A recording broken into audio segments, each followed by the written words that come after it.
This is Valley News Live at 5.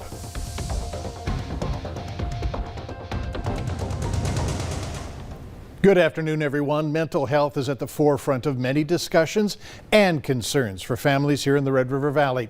We continue the conversation this afternoon in the wake of sudden and unexpected deaths involving students in the Valley. Valley News Team's J.C. Dodd spoke with those working to end a stigma. People just don't think it's that important when in reality it affects every part of your life. We have been trying to drive this message for decades. Concordia students spent the morning passing out free lunches and informational mental health packets that provide resources for those needing help. One senior shared her own struggles with anxiety. Mental health and conquering that stigma is huge to me because I feel like there isn't enough education around mental health. She and others say to end the stigma around mental illness, the most important thing we can do is talk about it. What are the signs? Like, what can you do to help someone who's having that mental block, mental health issue? And put the topic out on the table. You know, there's nothing so fearsome that you can't talk about it. West Fargo Public Schools Support and Wellness Coordinator says she has seen a shift within the past few years, as schools offer more direct mental health support for their students, like having therapists available in middle and high schools in the district. You no longer have to check out a school, drive across town, find an opening somewhere, right? All those things are barriers. Now we can have that service right in the school for the kids that need it the most. Concordia senior Jake Svenby hopes to one day work with high school students and get them the help they need. Students and teachers and parents are starting to realize that to be successful, you need to make sure you have a strong mental health and make sure you're fully present. The youth is the future, and being able to have these youth children be confident in speaking out about it is just what's going to make it more successful. In Moorhead, J.C. Dodd, Valley News Live. Everyone we spoke to drove home the idea that it's okay to not be okay. They say the more people talk about it, the easier it is to end the stigma. Now, to learn more, you can find links to local resources on our website. Go to valleynewslive.com. The first COVID-19 vaccine shots were given to 4 kids between the ages of 5 and 11 this afternoon at Sanford over in West Fargo. Dr. Melissa Horner saw her 3 daughters receive the vaccine. She's recommending that other kids do the same. I would recommend it for all children in the age range of the 5 to 11s and older to receive this vaccine to help protect them and help protect our community, to help us get past the worst of this pandemic. We'll hear from the kids tonight on Valley News Live at 10. Meanwhile, All True in Grand Forks says it also has vaccines for kids. You can start setting appointments on Monday. To learn how to do that and for more information on its pediatric clinic, head to our website at valleynewslive.com. Private businesses with over 100 employees now have until January 4th to ensure that their workforces are either fully vaccinated or tested weekly. And there are some steep fines for violations of the federal regulations affecting roughly 84 million people.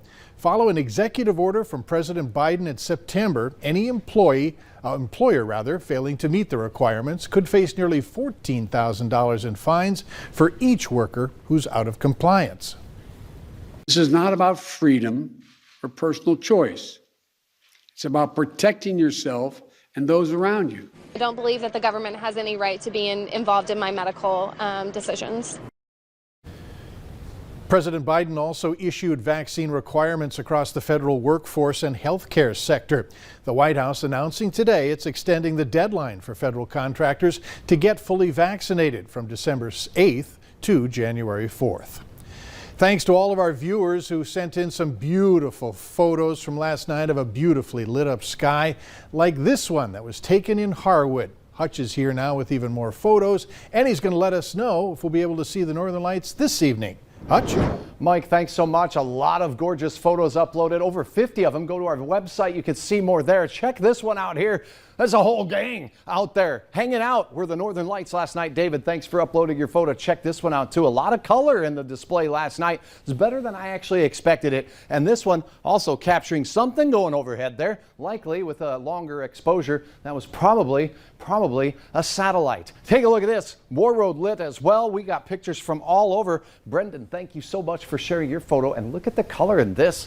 and the barn scene near the War Road area as well. Just absolutely stunning photos shared with us throughout. The aurora is possible once again tonight. It does not look like our numbers are quite as high as last night, and we will have some clouds to contend with. We'll talk more about that in your hour-by-hour forecast. But if you're out with your car or jalopy and you catch the northern lights, make sure you upload your photos at valleynewslive.com. Go to the menu, pull it down, you'll see the photo upload section. We captured a stunning time lapse from our Home of Economy camera up north last night. Look at the colors that were just out, and it was all night long from around 10:30 until, well, near daybreak this morning. Hey, we have a few clouds passing overhead tonight. That's going to present just a few challenges, but because of the wind and the clouds, it does not look like it will be as cold. We're still in the 50s, and we'll be in the 40s for much of the night. Mike, I'll have hour-by-hour details on that, and we're also watching that next week unsettled weather pattern coming our way. And meet tonight's weather kid, all in a few minutes. Look forward to that. Thanks. An investigation is underway after a 28-year-old inmate at the Ottertail County Jail was found dead. The sheriff's office says that the woman was found unresponsive yesterday morning. Her body was taken to Lake Region Hospital for an autopsy. A Fargo man is facing charges, accused of stalking 17-year-old for months. 26-year-old Fransley Duderville is charged with harassment with aggravated violations. Court documents say the teen girl called police on October 27th from a parking lot at Minnesota State Community and Technical College. She says Duderville drove up to her car, blocked her, and motioned for her to roll down the window. She also told police that he's tried opening her car door and followed her closely around campus several times. Authorities say that this all comes after the victim had continuously blocked Duderville on social media, only to have him create new accounts in an attempt to communicate with her. If he's found guilty, he faces up to 10 years in prison and could face a fine of up to $20,000. After dealing with pretrial motions, opening statements are expected tomorrow in the trial of 3 white men accused of chasing down and killing Ahmaud Arbery while he was jogging through a neighborhood in southeast Georgia. 2 of the men say that they thought he was a burglar, and their friend captured the deadly shooting on cell phone video. It sparked nationwide protests and added to the ongoing controversy. Defense lawyers have struck down 11 potential black jurors, citing what they called strong bias, leaving 1 African American on the panel. Trying to fit the same cycle. That's why we're here fighting. We ain't going for this. But the judge says the defense provided legitimate, non-discriminatory reasons, the extending the potential jurors. Lawyers say that the trial could last a full month. The men could face a possible sentence of life in prison. 2 students are facing first-degree murder charges after investigators say they killed a teacher in Iowa. 66-year-old Nohema Graber was a Spanish teacher at Fairfield High School. Officials found her remains shortly after she was reported missing yesterday. 2 16-year-old boys who attend the school have been charged with homicide and conspiracy to commit homicide. They are being charged as adults. North Dakota's Attorney General says state colleges should comply with legislation that forbids a school from funneling grant money to those who promote or perform abortions.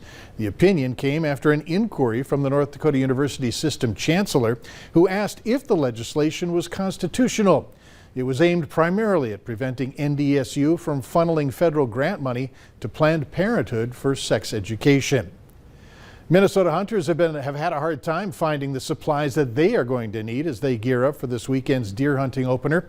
One man who owns a gun shop and manages a gun shop says supply issues started last year and haven't let up. He says in a normal year ahead of deer season, his shop buys 6 to 8 cases of shotgun slugs, each case carrying about 50 boxes of ammo.